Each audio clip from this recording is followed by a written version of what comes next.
Yo, hello everyone, and welcome back again to a brand new video.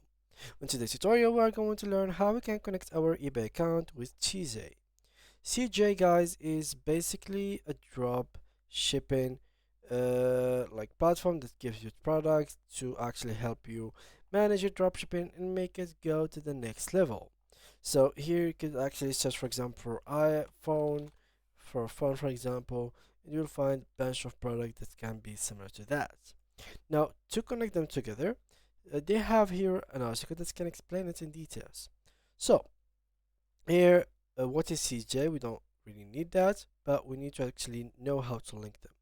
So, first of all, you need to have actually products on eBay, which is very necessary by clicking here, clicking on my eBay, and do the steps that I've done in another video. So make sure to check this video. I'm not going to show you today, guys. Make sure to check the other video.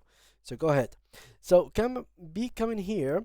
To actually do that, you simply have to open CJ website, click on Add Store, and log into your eBay. So you will have a list with stores. So you can have a bunch of e-commerce store like WooCommerce, eBay, and others. So click and choose eBay, then log in into your eBay account that you want to use. Click I agree to authorize. They will ask you for some kind of permissions. And once you've done that, then you start importing the items from CJ using card drop, which is an item that will help you to import items directly from CJ to your eBay account without listing them manually, because the listing would take time. So automating it and making it simpler, you're using this tool which is called card drop. And once you're done, you simply import it and start selling, waiting for the sales to come to your hand. So that was it, guys, for today's video. I hope you enjoyed it. Thank you guys all for watching. If you do have any more questions, make sure to leave them down below in the comment section, and see you guys in the next video.